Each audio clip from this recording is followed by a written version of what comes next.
하나님께서 독생자 예수 그리스도를 통해서 우리를 구원해 주신 그 구원은 영원합니다. 그렇다고 하나님이 하나님의 백성을 아무렇게나 살아도 가만 내버려 두시지는 않습니다. 징계를 하십니다. 히브리서 12장 6절 이하에 보면은 하나님께서 사랑하는 백성에 징계하신다. 그 징계의 동기는 사랑이고 징계의 범위는 하나님의 자녀이고 징계의 목적은 거룩입니다. 사람은 사람을 사랑하면 눈이 멉니다. 그러나 하나님은 사랑하면 징계하십니다. 어느 정도 우리가 신앙의 길을 걸어온 사람들이라면은 하나님이 사랑하시기 때문에 징계하신다는 것은 우리가 압니다. 그런데 성경은 이 현세뿐만이 아니라 주님이 오셔서도 징계하신다는 이 성경 말씀이 오늘 본문에 나옵니다. 성경에는 사람이 더러움에서 깨끗함을 입는 길을 세 가지로 제시해 주고 있습니다. 그 첫 번째는 예수 그리스도의 보혈을 통해서 깨끗함을 입습니다. 히브리서 9장 22절에 율법을 따라 그의 모든 물건이 피로써 정결하게 되나니 피 흘림이 없은즉 사함이 없느니라. 성경에는 예수의 피가 사람의 죄를 깨끗하게 한다는 표현이 한 300번 정도 나옵니다. 예수를 믿으면 정결하게 됩니다. 그리고 예수를 믿고 난 뒤에도 우리가 죄를 짓죠. 그러면 하나님이 현세에서 징계를 하세요. 징계하시는 목적은 말씀드린 대로 거룩이라고 그랬죠. 요한복음 15장 2절에 보면은 물은 내게 있어 열매를 맺지 아니하는 가지는 아버지께서 그것을 제거해 버리시고 무릇 열매를 맺는 가지는 더 열매를 맺게 하려 하여 그것을 깨끗하게 하시느니라 했습니다. 징계의 목적은 정결입니다. 거룩이 열매를 맺습니다. 네. 현세에서 징계와 책망이 있다는 것이죠. 세 번째는 내세에서도 주님이 오셔서도 징계하신다. 주님이 오셔서도 징계를 하세요. 성도들 가운데는 이 시대에 징계를 받지 않는 분들이 있습니다. 하나님의 자녀가 되고 난 뒤에도 하나님께 충성하지 않고 봉사하지 않고 헌신하지 않고 자기 뜻대로 살고 또 불의를 행하면서 그렇게 살다가 아무런 징계 없이 세상을 떠나는 수가 있습니다. 외적으로는 주여 주여 어제 우리 말씀 나눴습니다만 마태복음 7장 21절에 주여 주여 하는 자마다 다 천국에 들어갈 것이 아니라고 그랬어요. 근데 아니라고 하니까 그 많은 사람들이 적은 사람이 아니라 많은 사람들이 나와서 주여 내가 주의 이름으로 선지자 노릇도 하고 주의 이름으로 귀신도 쫓아내고 주의 이름으로 권능도 행했는데 어찌 이런 일이십니까? 하니까 주님이 이렇게 말씀하시죠. 나는 너를 모른다. 불법을 행하는 자들아. 이렇게 말씀을 하셨습니다. 그러니까 주의 이름으로 많은 업적을 남기긴 남겼지만 사실은 그게 주의 뜻이 아니었다. 자기 생각과 자기의 뜻일 수도 있습니다. 그러면서도 하나님께 징계받지 않고 그냥 세상을 떠날 수가 있습니다. 그런데 이들도 다 신천신지에 들어갑니다. 신천신지에 신랑이 신부를 위하여 예비해 두신 그 새 예루살렘에 다 들어갑니다. 거기는 새하늘과 말 그대로 새하늘과 새 땅입니다. 거룩한 자만 거기 거룩한 그 길에 검은 구름 없으니 거룩한 곳입니다. 거룩한 자만 들어갑니다. 그러면 이들은 도대체 어디서 변화를 받습니까? 깨끗함을 입습니까? 이 땅에서 자기 뜻대로 살고 하나님의 뜻을 행하지 않고 그냥 세상을 떠나고 천국은 가긴 가는데 천국이 아니라 신천신지는 가기는 가는데 이 도대체 어디서 깨끗함을 입느냐는 것이죠. 징계를 당하느냐. 그게 바로 주님이 오셔서 하신다는 것입니다. 오늘 본문을 보면은 그 이야기가 나옵니다. 오늘 본문에 40절에 그러므로 너희도 준비하고 있으라 생각지 않은 때에 인자가 오리라 하시니라. 왕권을 가지고 주님이 오십니다. 주님이 천년왕국을 시작하십니다. 베드로가 이 비유를 우리에게 하십니까? 모든 사람에게 하십니까? 이렇게 묻자 주님은 거기에 대한 답을 하지 않고 그냥 이야기를 통해서 답을 주시는데요. 지혜 있고 진실한 청지기 비유를 합니다.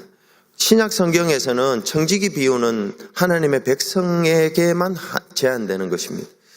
그 신약은 하나님의 백성이 먼저 되고 종이 됩니다. 청지기는 아무나 되는 게 아니라 하나님의 백성이 되고 난 뒤에 청지기, 다른 말로 종이 됩니다.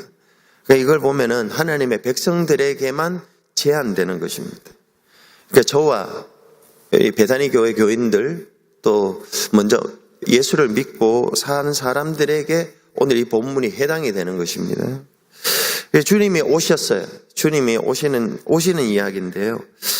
42절에 보면 주께서 이르시되 지혜 있고 친실한 청지기가 되어 주인에게 그 집 종들을 맡아 때를 따라 양식을 나누어 줄 자가 누구냐 했습니다. 이게 이제 교회에서 맡은 사명을 말합니다. 목사는 목사의 사명, 우리 직분자들은 직분자의 사명을 이야기합니다. 43, 44절은요. 착한 종입니다. 착한 종. 주인이 이를 때에 그 종이 그렇게 하는 것을 보면 그 종은 복이 있으리로다. 내가 참으로 너희에게 이르노니 주인이 그 모든 소유를 그에게 맡기리라. 주님이 오셔서 때를 따라 맡은 양식을 잘 나눠주면 이거 그냥 쉽게 이야기해서 목사는 목사로서의 사명을 잘 감당하고 또 장로님은 장로님으로서 사명을 잘 감당하고 권사님은 권사님으로서 사명을 잘 감당하면 칭찬하신다는 것이죠.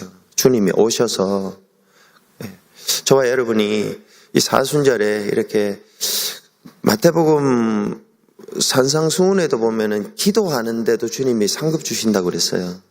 주님이 오셔서 기도하는 것도 새벽에 이렇게 나와서 기도하는 것도 하나님이 상급을 주실 거예요. 네, 어쨌든 주님이 맡긴 사명을 잘 감당하는 자에게 칭찬하신다는 의미입니다. 근데 45절에 만일 그 종이 그 마음에 이르 생각하기를 주인이 더디 오리라 하여 남녀 종들을 때리며 먹고 마시고 취하게 되면 했습니다. 이게 같은 종입니다. 같은 사람이에요.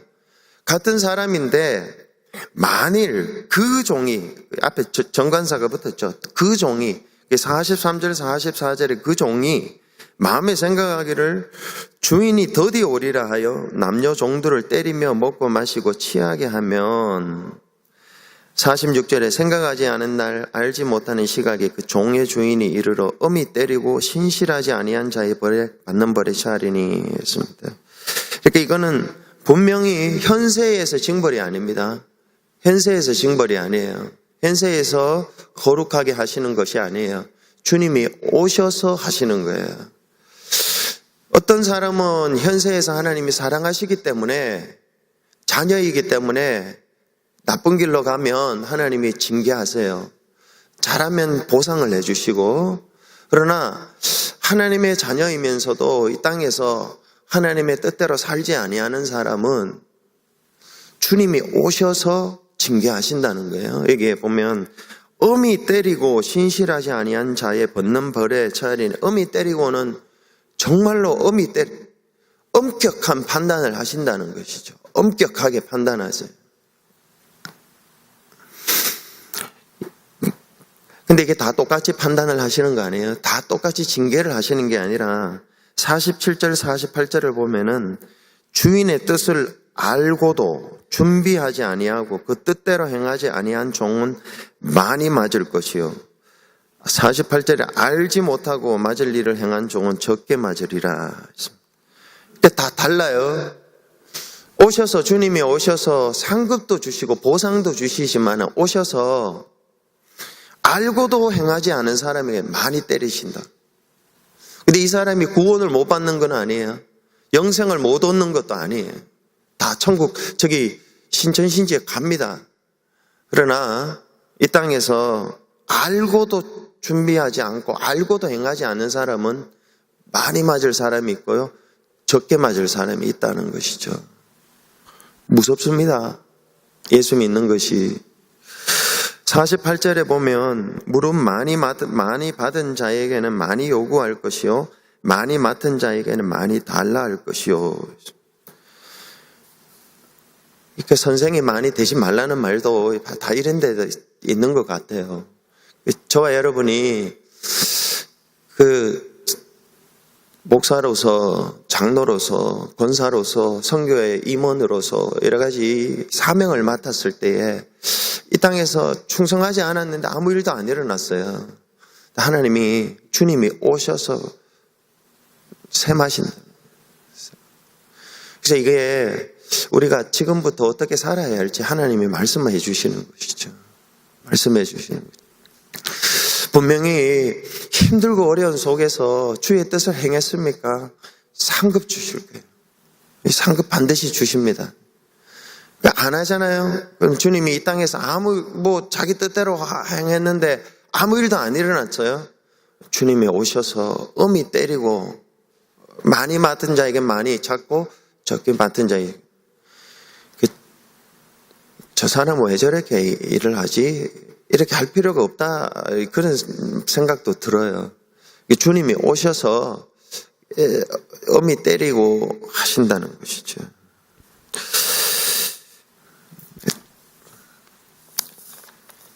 골로새서 3장을 한번 보겠습니다. 이건 교회의 이야기입니다. 금방 말씀드린 누가복음 12장은 교회에서 주신 사명이고 여기는 또 다른 영역에서 우리가 어떻게 살아야 하는지 여기 또 말씀이 나와요. 고린도전서 골로새서 3장 23절에 보면 무슨 일을 하든지 마음을 다하여 주께 하듯 하고 사람에게 하듯 하지 말라 했습니다. 여기서 무슨 일을 하든지라는 것은요, 앞에 3장 18절부터 22절까지 나오는 이야기입니다. 여기 보면 아내와 남편의 관계가 있습니다. 누가복음 12장은 교회에서 이야기고요.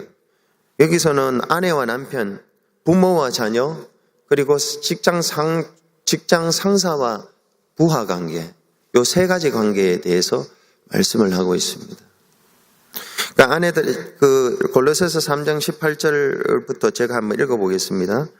아내들아 남편에게 복종하라. 이는 주 안에서 마땅하니라. 남편들아 아내를 사랑하며 괴롭게 하지 말라. 자녀들아 모든 일에 부모에게 순종하라. 이는 주 안에서 기쁘게 하는 것이니라. 아비들아 너희 자녀를 노엽게 하지 말지니 낙심할까 함이라. 종들아 모든 일에 육신의 상전들에게 순종하되 사람을 기쁘게 하는 자와 같이 눈가림만 하지 말고 오직 주를 두려워하여 성실한 마음으로 하라. 그리고 무슨 일을 하든지 이렇게 나옵니다. 그러니까 이 위에 세 가지 관계에서 무슨 일을 하든지 죽게 하듯 하라. 마음을 다하여 죽게 하듯 하라. 왜 그러냐? 24절에 이는 기업의 상을 죽게 받을 줄 아나니 너희는 주 그리스도를 섬기느니라. 기업의 상을 죽게 받을 줄 아나니 이거는 주님이 오셔서 하신다는 겁니다. 주님이 오셔서 남편과 아내를 잘 섬기고 부모와 자녀의 관계가 잘 되고 종과 주인의 관계가 잘 된 사람에게 상을 줄 건 상을 주고 또 징계하실 건 징계하신다는 것입니다. 그래서 25절에 보면은 불의를 행하는 자는 불의의 보응을 받으리니 주는 사람을 외모로 취하심이 없느니라 했습니다. 그러니까 이 땅에서 주님이 징계하시고 상급 주시고 주님이 오셔서 또 상급 주시고 징계하시고 모두가 신전신지에 들어가요. 다 들어가는데요. 근데 이 땅에서 자기 뜻대로 살고 마음대로 살고 했던 사람들이 그냥 죽을 수 있습니다. 이 사람은 죄가 그대로 있는데요. 어떻게 거룩한 곳에 들어가느냐는 것이죠. 주님이 오셔서 징계하신다는 것입니다. 고린도후서 5장을 한번 보시기 바랍니다. 고린도후서 5장. 고린도후서 5장 10절, 9절과 10절 우리 같이 읽고 말씀 마치겠습니다. 고린도후서 5장 9절과 10절 같이 읽어보겠습니다. 고린도후서 5장 9절과 10절 시작. 그런즉 우리는 몸으로 있든지 떠나든지 주를 기쁘시게 하는 자가 되기를 힘쓰노라. 이는 우리가 다 반드시 그리스도의 심판대 앞에 나타나게 되어 각각 선악간에 그 몸으로 행한 것을 따라 받으려 함이라. 그리스도의 심판대 앞에 다 선다고 합니다. 그래서 우리가 이 땅에 사는 동안에 그리스도의 주님을 기쁘게 해드리는 그런 삶이 되기를 바랍니다. 기도하겠습니다.